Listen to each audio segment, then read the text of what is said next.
right now, and also jobs on renewable energy. For example, the Lake Turkana wind power project was incentivized by the Kenya tariff policy, where it generated jobs and provided clean energy and, well, still continuing and reducing reliance on fossil fuels. Then, I guess for community engagement, sustainable practices promote social equity because it engages local communities in decision-making processes. So I guess Catherine could move to the next slide.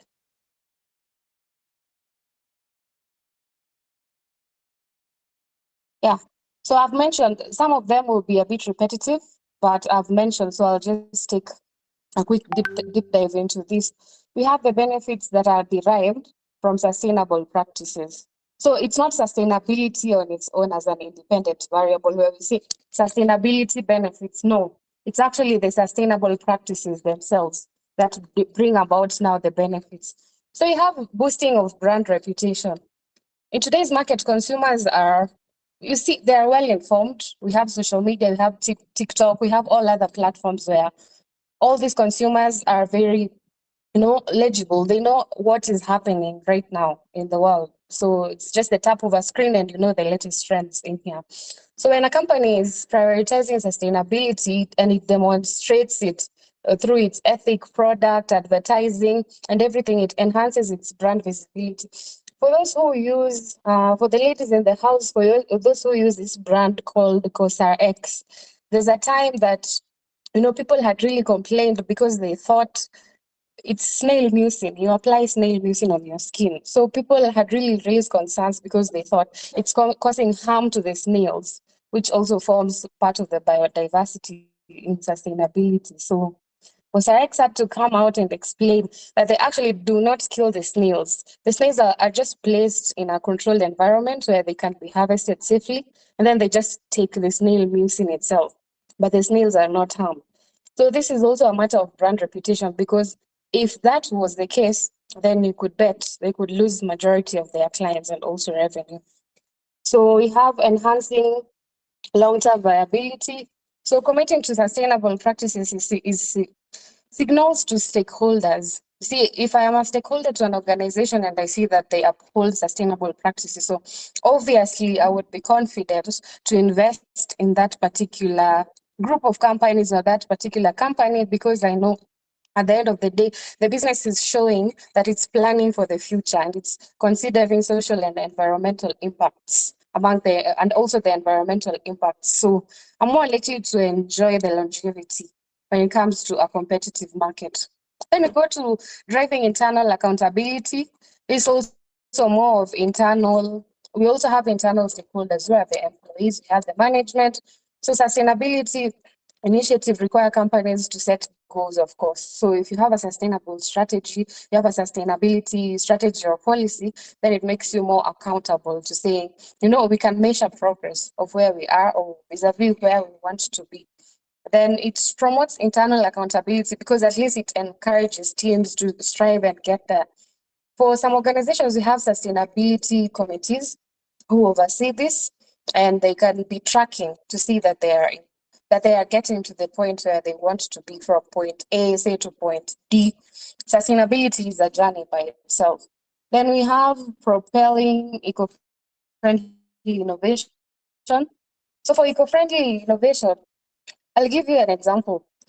Uh, One time I walked to the office and the lip gloss that I use is written, it's wooden and it's written bamboo, made from bamboo, and it's eco-friendly. Everyone was interested in seeing, okay, are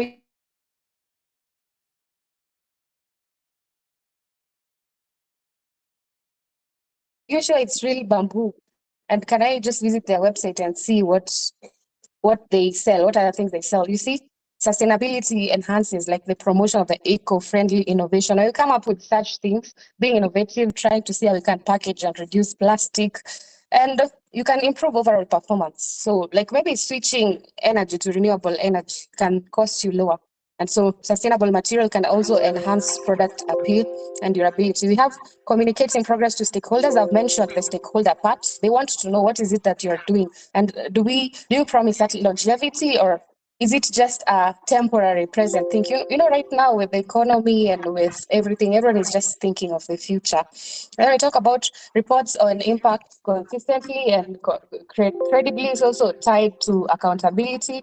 We have supporting informed decision making, at least high quality for those who do the sustainability reports, and for the ones that I've mentioned, like for the strategy. It enables investors to just take a quick look at the report or the strategy, and they're able to know, can I make an informed decision about whether I want to capitalize on this specific organization? And yeah, it doesn't necessarily have to be a private limited company or a public limited company or an NGO, as long as it's an entity.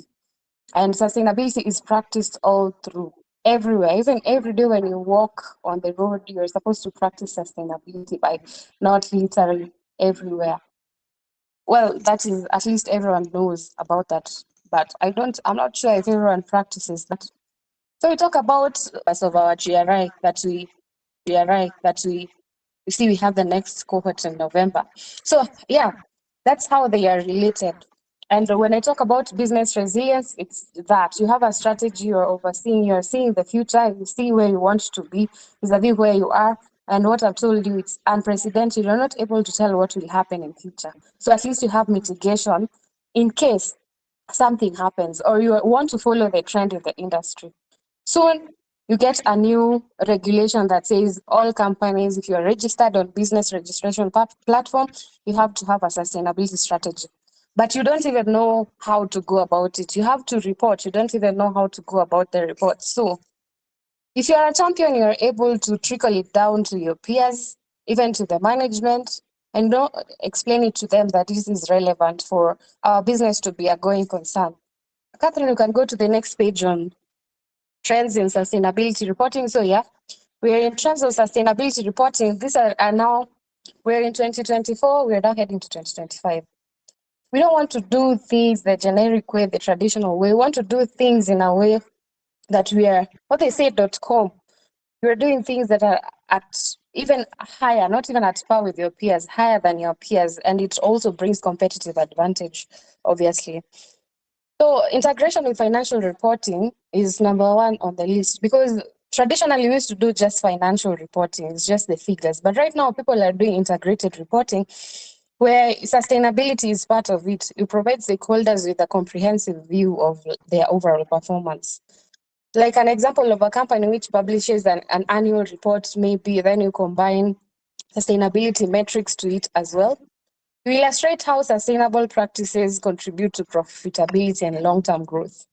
The second one, we have utilization of technology. People are using visualization tools to showcase the sustainability initiatives. Now we are not just using Word documents that are boring, especially with the Gen Z right now.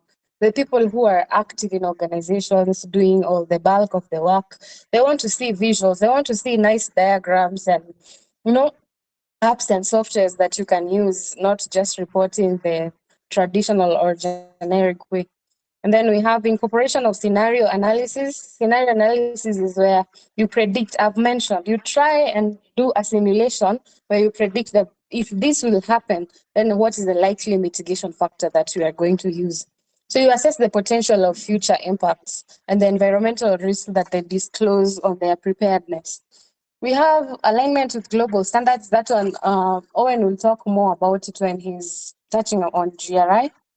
And then we have stakeholder involvement in materiality assessment. Materiality assessment basically means, as an organization, you choose the key topics, which once you do a SWOT analysis, which affect internal and external stakeholders and also the value chain. In short, if maybe my company is in the industrial area, and there's too much discharge and you're having issues or complaints with people saying you guys really have to figure out how you're going to dispose your waste, then waste disposal would be a material topic because it affects us, it affects our stakeholders and the entire value chain. Okay, so stakeholder involvement is something I'd already mentioned. So focusing on ESG metrics, so it's becoming central to sustainability reporting. Stakeholders are demanding specific and quantifiable information on a company's performance. Again, I had covered that, so we won't dwell much on that. So Catherine can go to the next page. Slide. Yeah. So sustainability reporting also, of course, everything has its ups and downs and cons and pros. As much as sustainability is a really good thing, initiative that you push your company to do. First of all, sustainability reporting, what is it? I had mentioned what sustainability is, but now the reporting itself, what is it? Those are two different things. We have sustainability on its own and we have sustainability reporting. One precedes the other. So for sustainability reporting, the organization now discloses its environmental, social, and governance performance and also the impacts. It provides the stakeholders I had mentioned, people like, say, investors, we have employees themselves, regulators. If you are regulated by CBK, then CBK would also want to see that. It's about accountability and also the sustainability aspect of it, where I'd say the law of utilitarianism. And what does that mean? Again, it means you do something for the better of the entire community. And in this case, when I say community, I don't mean just the human aspect. It's the E, environmental, S, social, and G, governance.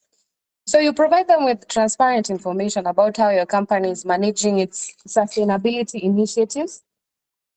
So the challenges, of course, you have challenges with sustainability reporting, and especially now that people are really walking that journey and moving to that direction, we have issues that you need to fine tune before you are now on track and you're able to do it on a regular basis.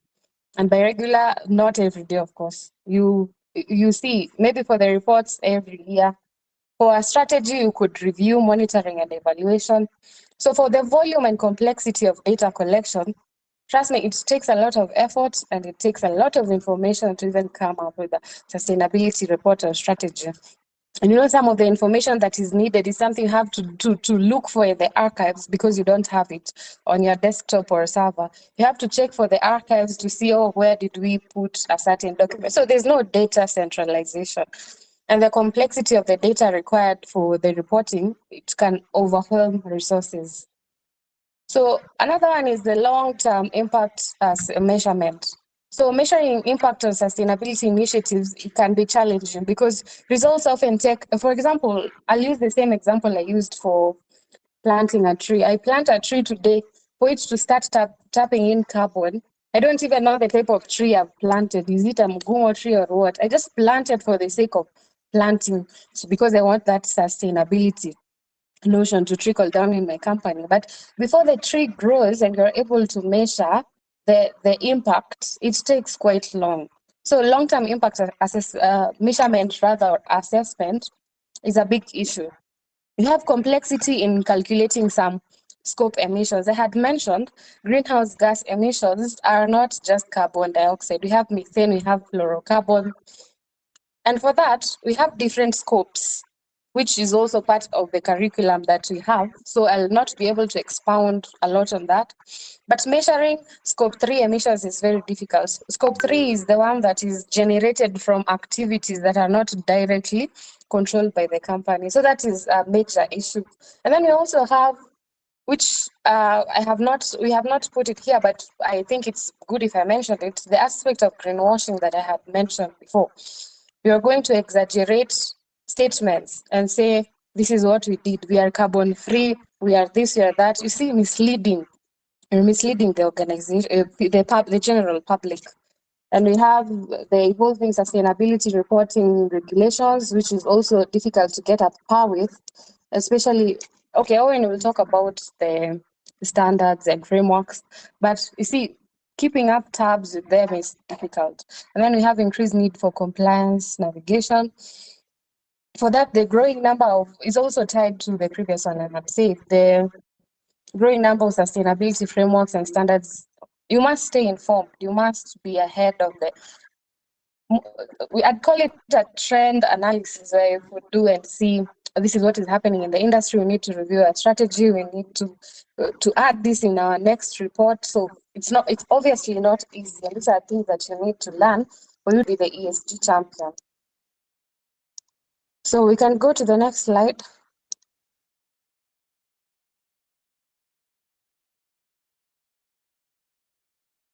Okay, so maybe I'll just mention quickly, and then Owen will go through them in a more, yeah, in a, I think he'll explain Sure. about them in an extensive, yeah. So for the GRI I've mentioned, and then for the IFRS S1 and S2, this is part of the new IFRS disclosures, where IFRS 1 focuses more on disclosing general sustainability information. For example, a company could disclose on its policies, metrics, and targets related to maybe things like water management, water use.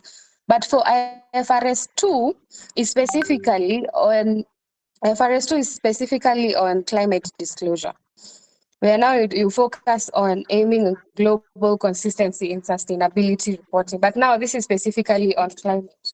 And then we go to TNFD. TNFD stands for Task Force on Nature Related Financial Disclosures. Now, get here, the emphasis is on nature related. And what does this mean? Nature related is for it helps businesses and financial institutions to identify and report on nature related risks and opportunities. For example, an agricultural company could identify risks related to climate change, deforestation, soil degradation, but those are just nature related. And then we have ESRS, which stands for European Sustainability Reporting Standards. Now, this one touches on companies that are part of the European Union, like we have Malta, we have Netherlands, we have Italy. So they align with the EU's, European Union's Corporate Sustainability Reporting Directive. So this is most of the time you will see these disclosures listed as ESRS. E1, we have S1, we have G1. So E1 is for climate change, S1 is for the social aspect, G1 is for governance, just like ESG. And then we have carbon disclosure project. It helps companies, cities, maybe regions, it helps them measure environmental impacts, particularly those on climate change, water security, and deforestation. So the CDP stands for Carbon Disclosure Project. So we have SASB, which is Sustainability Accounting Standards Board. It provides industry-specific standards for sustainability reporting. But now this one, something you're supposed to understand is that it helps companies disclose financially material sustainability information to investors. This is like the sustainability initiative that affects the balance sheets or the financials at the end of the day. And then we have IFC, which is now International Financial Corporation. This is a private sector in the World Bank's group that provides investment, advisory, and asset management services to promote the private sector development. For example, I think the example that I have at the top of my head is the Olkaria project. Some of you might have heard of the Olkaria project. So for the Olkaria projects, IFC provided finance and support for the renewable energy. But then again, it had to follow some specific environmental social standards to ensure sustainable development practices. Like something I mentioned, like regarding planting the trees, you have to do what? An EIA. An EIA is called an environmental impact assessment. That if we do this Olkaria project, what is the impact that it's going to have on water sources, on biodiversity, on air quality? And that is now about IFC. Maybe Owen will talk about it more about the standards later. But now we go to about this GRI that we've been talking about all through. And I had said I'll mention about sustainability so that you're able to understand GRI. Now that you know sustainability is not just about planting trees, what is this GRI about? And I'll try to avoid jargon as much as possible so that you can easily understand what it means. So using plain language, GRI is I'd say is an international organization that creates guidelines to help businesses and organizations in sharing information about how they affect the environment, the economy, and the society. And it was founded in 1997, so it's not something. For some people, they think GRI started recently, but it actually started way back, and it keeps on improving because new standards keep on coming up. So yeah, we cannot exhaust them right now, but yeah, they're still in the curriculum just that I have mentioned. So it's a whole wide range of things to talk about and topics to cover and things to understand. so that you could be the ESG champion in your organization. So GRI helps companies to understand and communicate their impact for the world. Like for example, if a company uses, so which company? Let's say AIG Insurance Company. If it uses GRI guidelines to explain some of their sustainability initiatives, or rather how much electricity or energy it uses, even internally, like the administrative aspect of it, or let's say social. Social applies more to AIG as an insurance company. We have how it treats its workers.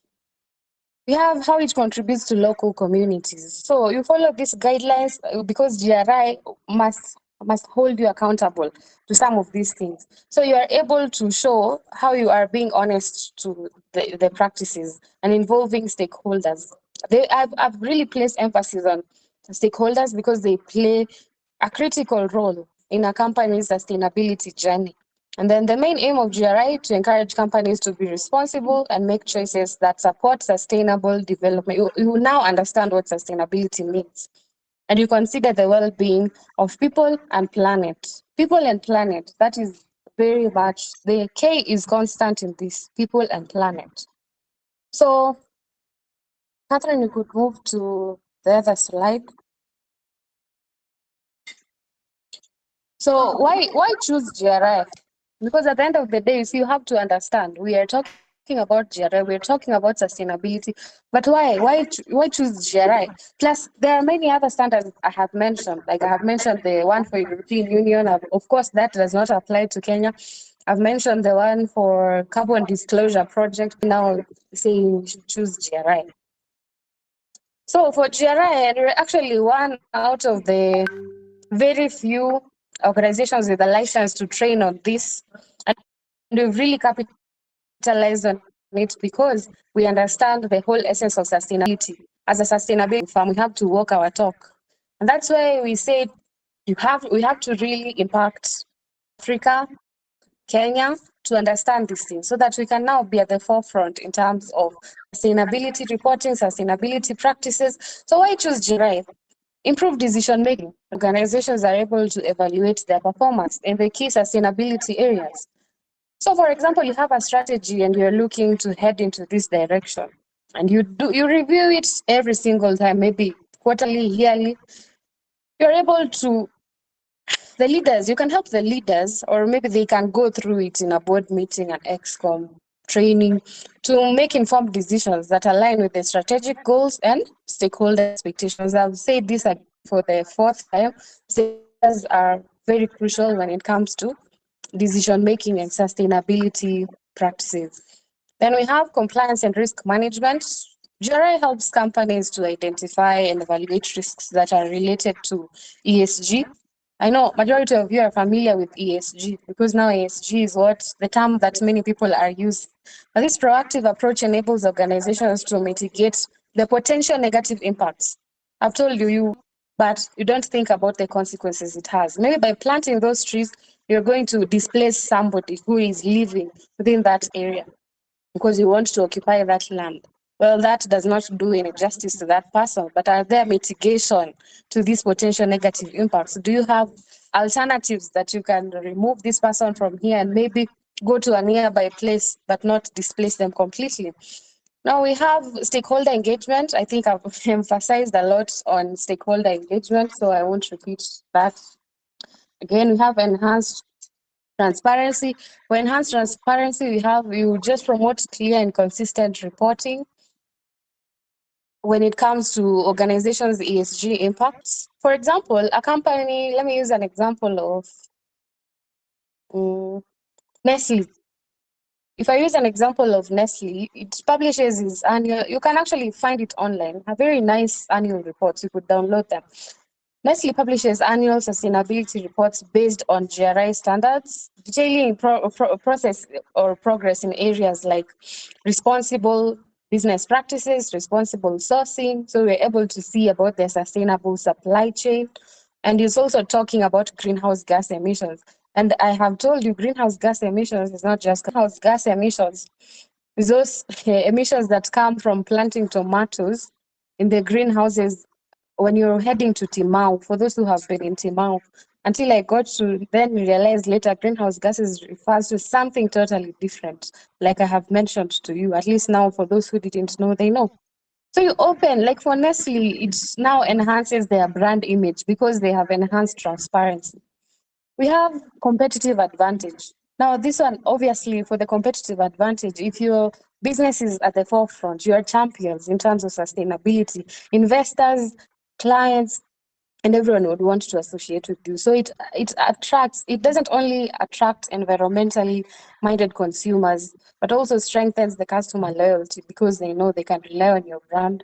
It's animal, maybe it's animal cruelty free. You know, there are people who use only products that are animal cruelty free. And I guess for me, I'll just end it there, and then I'll give the session back to Catherine. I hope it was clear. Thank you very much, Batuli, for that. I would now like to invite Owen to take us through the GRI program that will tie together all the knowledge you have shared. Thank you.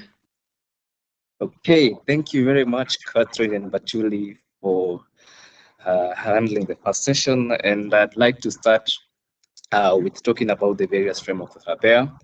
And just as Batuli had iterated that as we talk about sustainability, we're talking about doing good as a way of doing good business. And we were fortunate to have done a study within the East African market where we found out that 72% of our clients want to be associated with sustainable products. Yeah. So that's why you have seen that there's a lot of shift when it comes to the African market to turn into sustainable ways. Secondly, there's been a lot of regulatory push. Kenya led in 2021, where we had the NSC disclosure ESG manual guidelines, which basically recommended that listed companies should be able to release their non-financial statement, which is basically the environment, social, and governance issues. And now if we look at our neighboring communities, we look at Rwanda as an example. Rwanda, through also the Rwanda Securities Exchange, they have been able to cap out and give out clear guidelines on what should be done when it comes to sustainability. Again, Uganda also is also on the map through the Uganda Securities Exchange. And all of these, the first three, Uganda, Kenya, and Rwanda, they are all prescribing the use of the GRI standards. And then if we look also at the wider African continent, there's a lot of legislation, regulatory requirements that is coming from Zimbabwe. Zambia is also having a lot of that. We have Botswana, we have South Africa.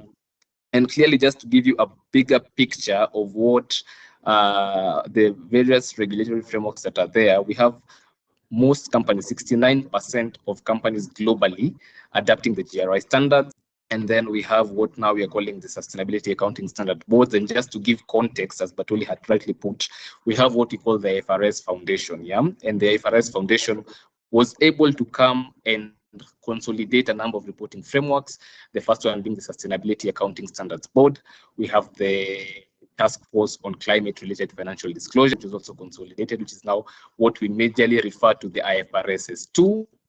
And then we have the what we call the integrated reporting approach that was also consolidated into the IFRS Foundation. Okay, so globally, we can see how companies are reporting and which frameworks they're using. And again, I know a lot of us have a lot of interest into joining into what sustainability entails. And my guidance will be for sustainability. We normally say you start with the end with the goal in, or we start with the end goal in mind, in the sense that first you have to understand as an organization, yeah, representing as an organization, as an individual, for you to get into the sustainability space, what outputs will you be able to give at the end of the day, yeah. And for you to get this, that's why we normally advocate for the Global Reporting Initiative. And as Batuli had said, it's the oldest framework, which was there from 1997. And all of these frameworks that we are now discussing, the SSP, the TCFD, have majorly borrowed a lot of learnings from the Global Reporting Initiative. Secondly, there has been a lot of push for what we call universality when it comes to the global reporting standards, because as a challenge that Batuli had said, there are a number of frameworks. So now what we foresee is GRI has been partnering with the FRS Foundation which is now championing IFRS S1, S2. It has also championed with what we call the European Sustainability Reporting Standards. And ESRS is just a tool that came out because of the corporate reporting due diligence disclosure that came about in Europe, and it has guided that even if your company is in Europe and you source raw materials in Africa, you have to ensure that you do due diligence, and in your sustainability report you should also be able to cover what is being done within your supply chain. So in a nutshell, just to give a bigger picture of this are the frameworks that exist. But now let's get deeper into what GRI entails. Catherine, you can move to the next slide. So first, GRI has a number of main features where we say it's modular in nature. And when I say modular, and I'll show you in the next slide, GRI is made up of the universal standards. It has the sector standards and the topic standards. Yeah. So within the universal standards, it's basically giving you the foundation, the principles that you should use, and the recommendations that you should use when you're giving out a report when it comes to the sustainability issues. Okay. And then we have the sector standard. And now the sector standard, we now currently have three. We have GRI 11, which is on oil and gas. We have GRI 12 on coal. We have GRI 13 on agriculture, aquaculture, fisheries, and then we have GRI 14 that is upcoming, which will be on mining. So through these sector standards, you are able to understand what are the various key material topics, and I'll talk about material topics. In GRI, we mainly report on impacts that we have within our organization, yeah? And we normally look at our impacts that we have from an inward to outside perspective. What I basically mean is, if you have water consumption within your organization, how does your water consumption and water treatment of your effluents affect the wider outside environment, okay? And you'll find that in GRI, they have highly talked about impact materiality or impact reporting, okay? And then now we have the topic standards. And in the topic standards within this GRI framework, it shows you the various specific topics, what you should report on, what you need to know as a sustainability practitioner for you to first develop your strategies, because we'll talk about various targets and matrices that are coming about. So as we look about GRI, I normally tell people that you have to look at it from a wider perspective, because it gives you a deeper understanding on what needs to be done when it comes to your various sustainability topics. Okay, so we can go to the previous slide, and then I speak about these other main features. So again, GRI is developed by an independent, transparent process, which is applicable to any organization worldwide. Sorry. So what do I basically mean with this? So GRI has what we call the Global Sustainability Standards Board, the GSSB, which is an independent, transparent body, in the sense that whenever they have any meetings, they're able to put up their minutes within their website. Whenever they want to develop a standard, let's say within the water, they get all the experts within that space who can come about, sit in a room together, give feedback. If you're, let's say, in the oil and gas sector, it goes about and picks all the expertise that are within that space. They're able to drive they're able to drive an independent, transparent process to ensure that they collect views that are industry specific and are applicable to the various areas of our day-to-day activities, okay?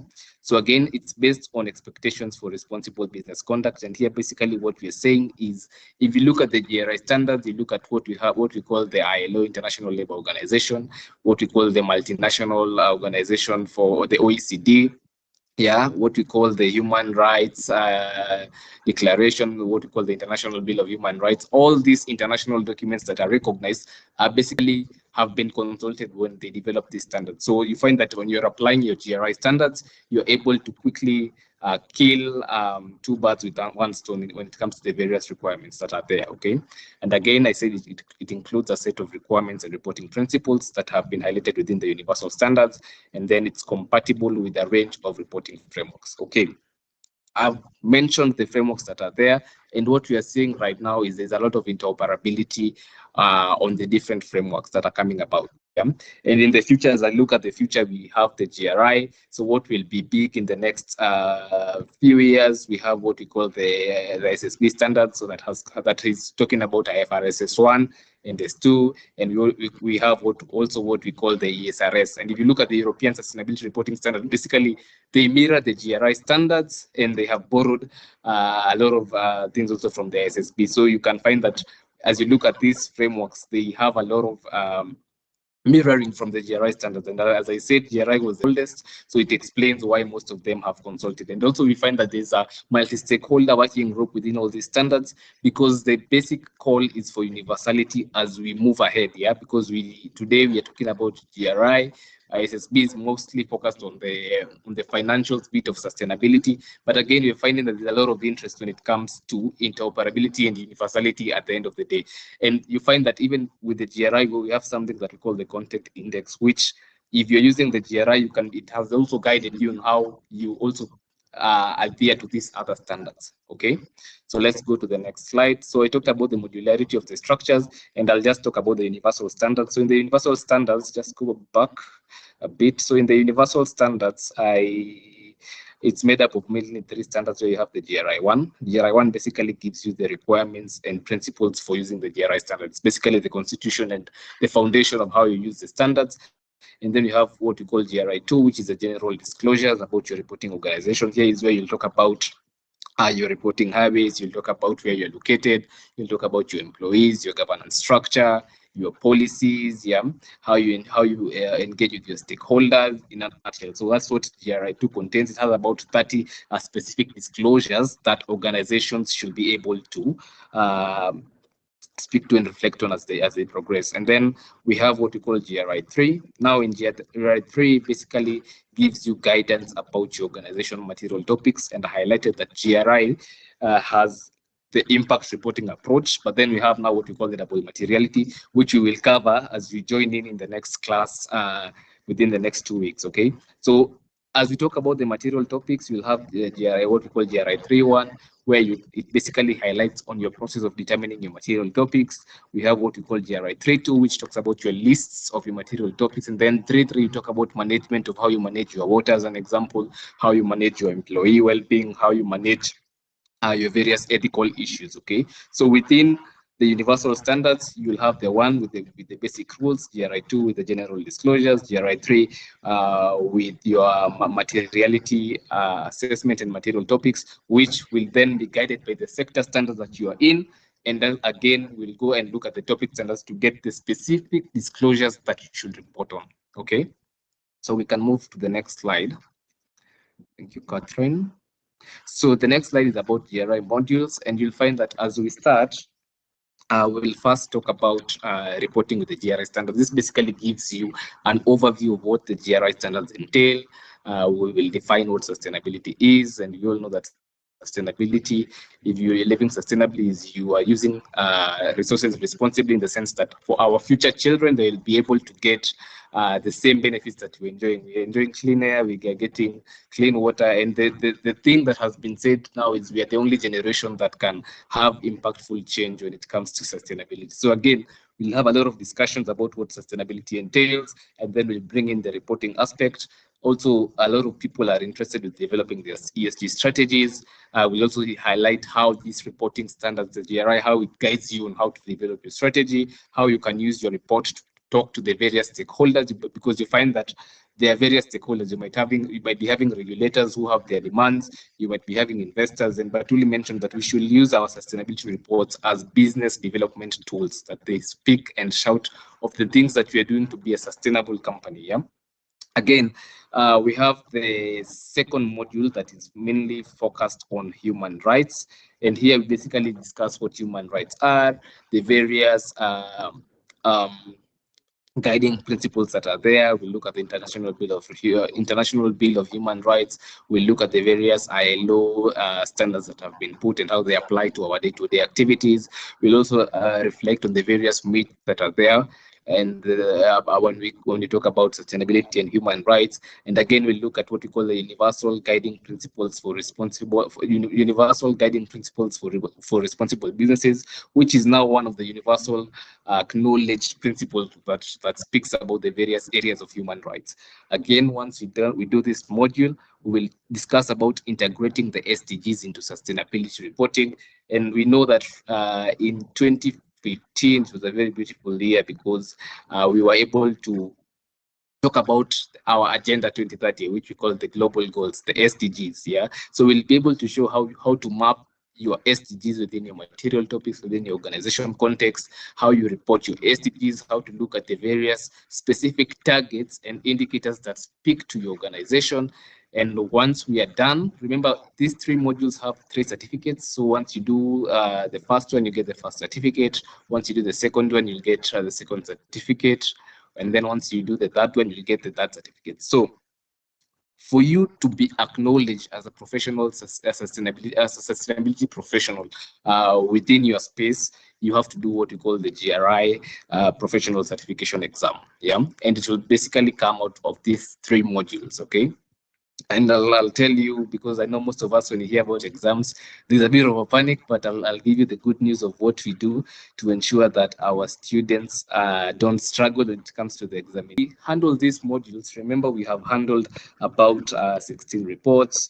We have developed about 50 plus. If you're in Zambia, if you're in Uganda, I saw people from Uganda, you can quickly check the people who have been certified within your space. Yeah, because that's one of the first ways where people get to see whether you have the competency to strive within the sustainability space. So for you to have that accreditation, you have to do your professional certification exam. Okay. Now, I think we can progress to the next slide.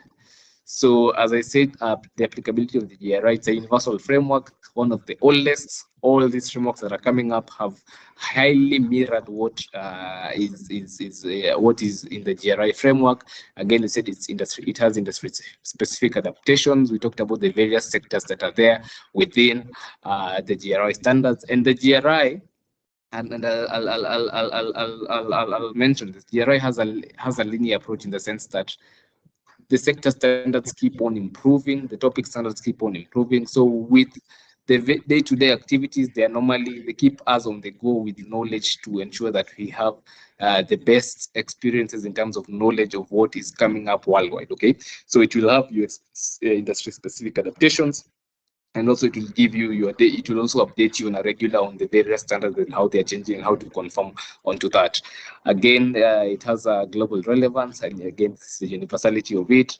And then GRI, as I mentioned, is integrating with other frameworks. And I said in the future, I see ISSP standards, I see ESI, and I see GRI. So that's the future. So you start with the GRI as the foundation, clearly gives you the foundation that you need to grow and thrive in sustainability.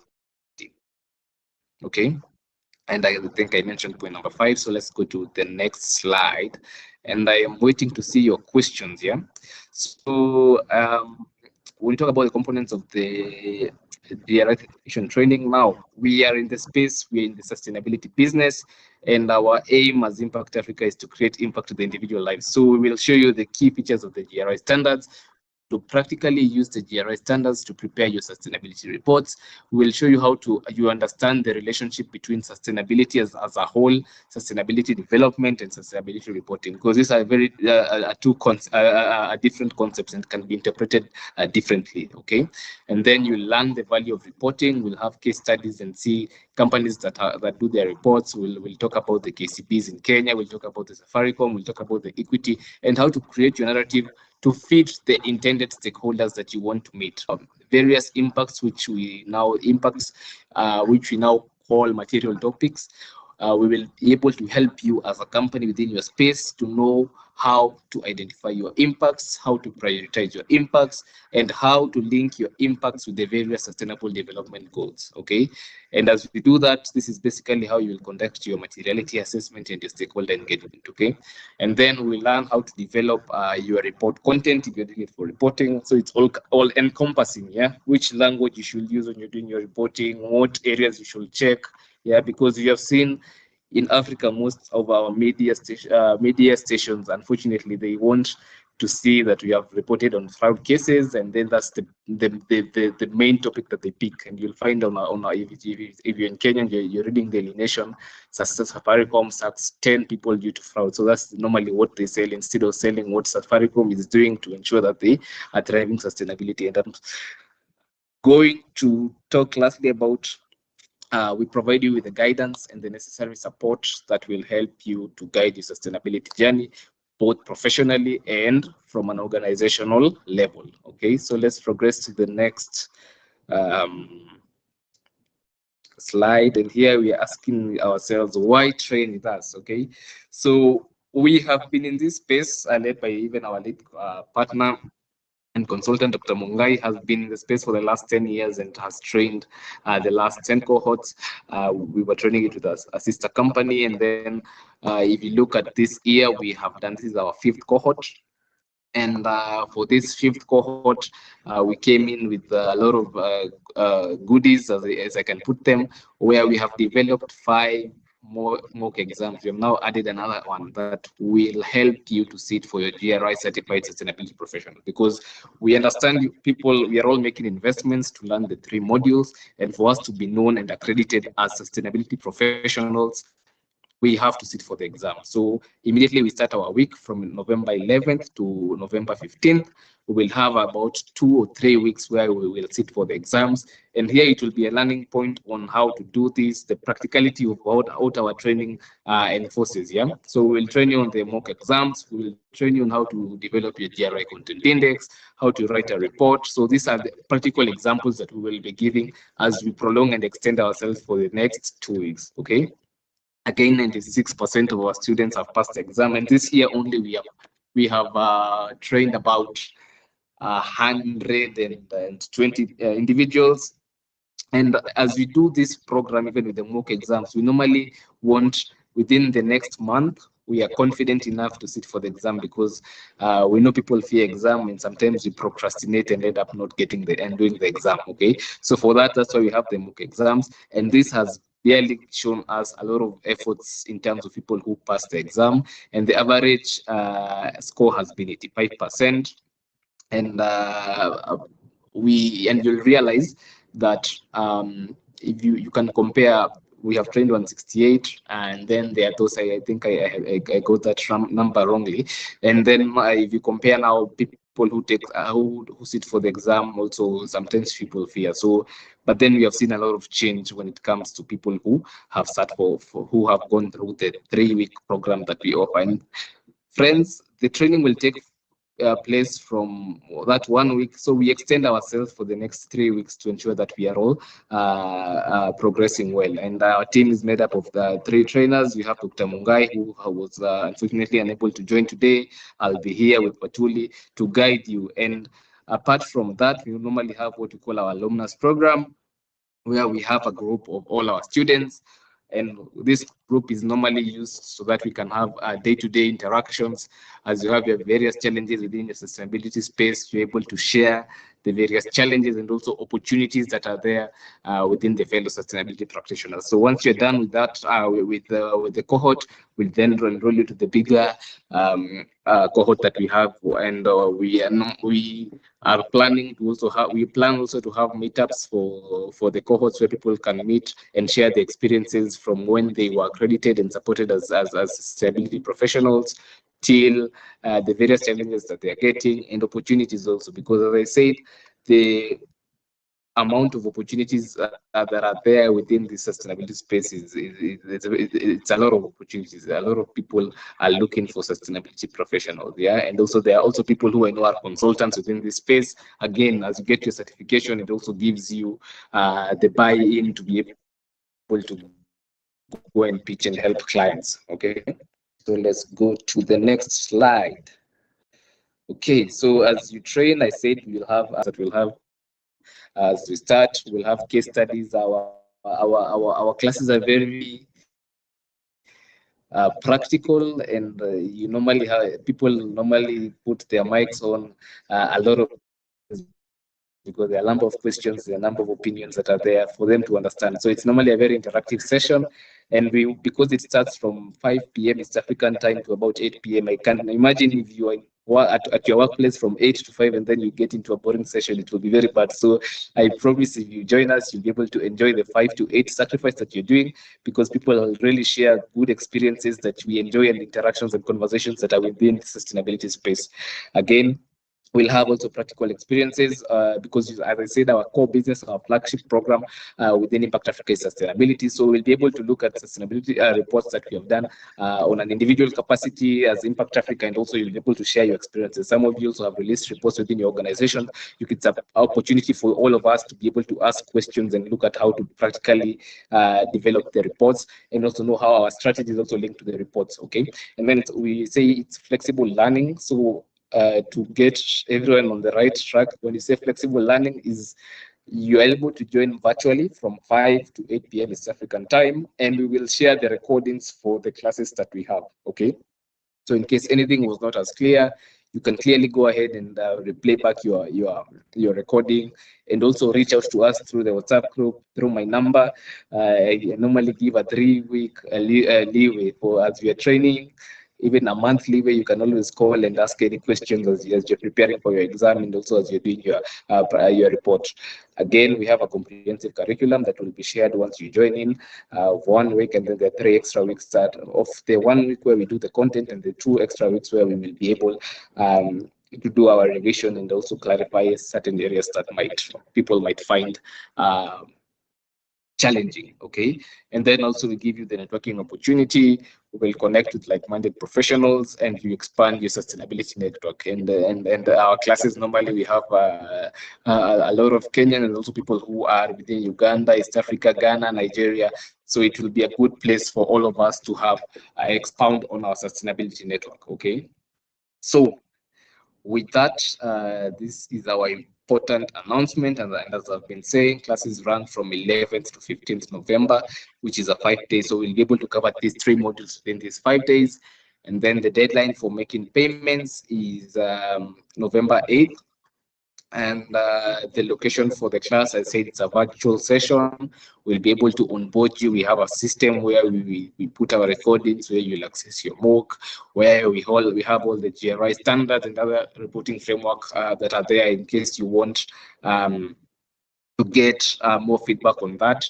Again, we say the course fee is €400. So this course fee mainly has been split within the 3 modules, and because for you to get the examination, you have to do the 3 modules. So the course fee is €400, and we have good news. So the last cohort, we got a number of requests from various students within the continent of Africa, and we were able to reach out to the GRI, and they gave us a special students offer where students are able to pay €300, yeah, for the course fee, and then €100 for the exam fee. Okay, so for other people who are not students, the course fee is normally €400.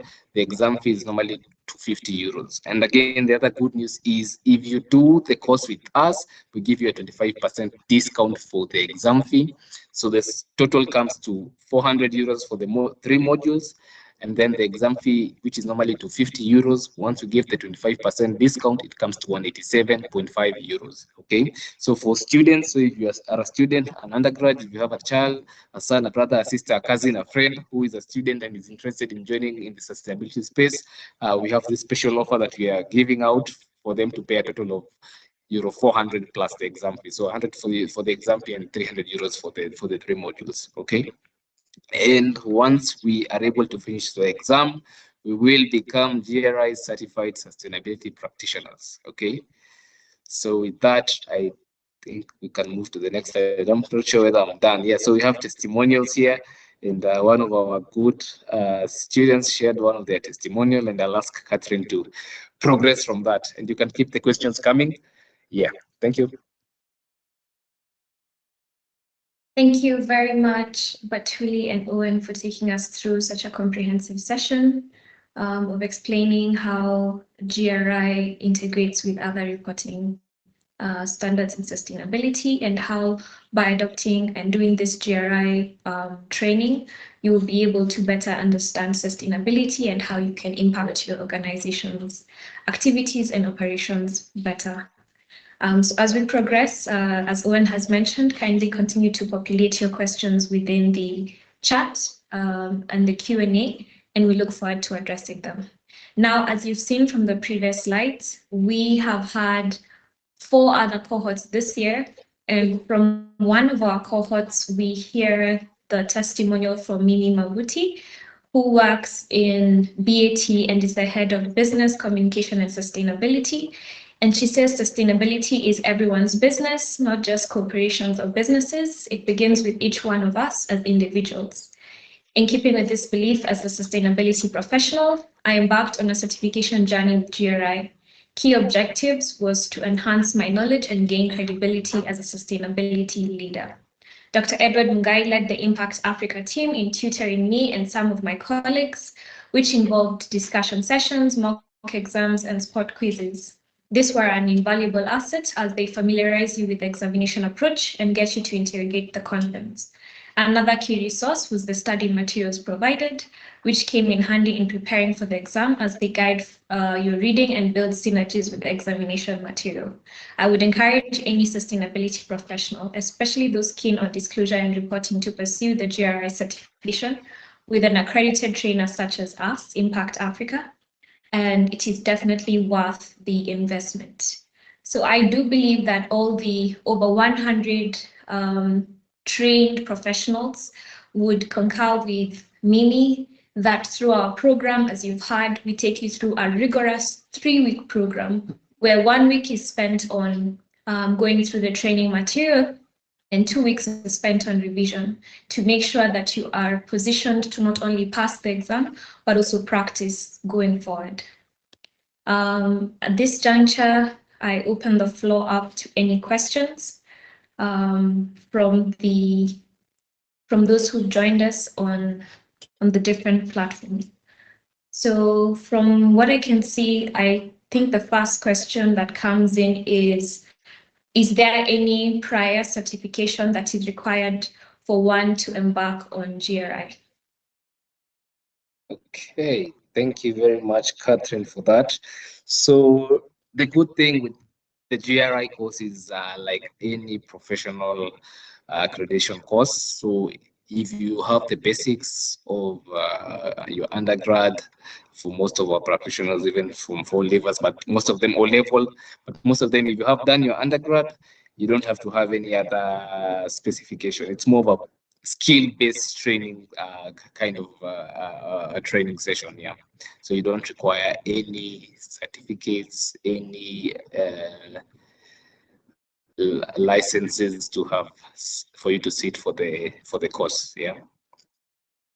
Thank you for that. Another question is, with the rise of IFRS S1 and S2, how is GRI relevant? Okay, thank you for that question. Yeah, so you find, and I'll repeat. So for the IFRS, they are financial reporting standards that focus on sustainability-related risks and opportunities, and again, they look about your climate-related risk and opportunities. Okay, so what I've seen, what is happening right now, GRI. And if you look at, let me just take you back. If you look at IFRS as one as an example, and you look at the topics that are there, you'll find that most of them fully relate to what the GRI has. But then what they have done is this, they have a specific lens on your sustainability related risk and on opportunities on your financial statements. Okay, so the IFRS S1 and S2, you won't term them as fully sustainability reporting standards. They majorly mirror a lot from what the GRI has done. Secondly, the GRI and the IFRS, they are having a working committee. We have had sessions with them, and the goal is to come up with the interoperability of how you are able to release your sustainability reports covering the sustainability risk and opportunities, covering the two bits, and how again you go again and add the notes into your financial statements. Okay, so this linkage is coming in, and I'm confident that GRI is here to stay. It will give you, it is here to stay, and there will be an interoperability matrix that they're developing currently. So it will come out, and we are waiting to see. Probably by mid next year there'll be a pronouncement, or early 2026. Yeah. Thank you very much, Owen. I think the session has been quite comprehensive, as there are some more questions that have come in. Who administers the exam? Is it Impact Africa or GRI itself? Okay, so thank you, Angeshi, for that question. So we will offer the training, but then the exam is normally a virtual exam that is offered by the GRI Academy. And since we are the certified training partner, we will facilitate and give you the recommendations and the guidelines that have been put by the GRI for you to have to sit for your exam. Yeah. So the exam, it's and just to mention more about the exam. So the exam is a 40 question set of questions that is done for 1 hour. It's multiple choice. Yeah, but then I think because most of us, the last time we did multiple choice kind of exams is maybe in primary. So it normally has a lot of jitters when people prepare, because the questions are normally a bit tricky. But again, I say that's why we are here to facilitate and support for all of us to sit and pass the exam. Again, there's another question. There's a second question. Yes. Do you offer the European Sustainability Reporting Standards training, or facilitate the certification? Okay, so thank you for that. So I forgot to mention, so once you get your certification, you have what you call the continuous education units. And unlike any other professional people, accountants do this, once you get your first certificate within 1 year, there's an expectation for you to have done your continuous education units. And again, the GRI platform has extended itself, and it has a course on how GRI and ESRS integrate and how it's done. Yeah. So we will be able to give you the necessary guidance. And again, we also foresee a similar course coming about with the ISSP. So that's what they're working on. So hopefully by mid next year to 2026, we will also have another one for ESRS and ISSP. And as I mentioned, that's the future when it comes to reporting. Yeah, it's the 3 bodies. That's what I see coming up here. Then Catherine, lastly. Lastly, is the payment made in local currency or in euros, and what is the exchange rate? Okay, so the payment for the exam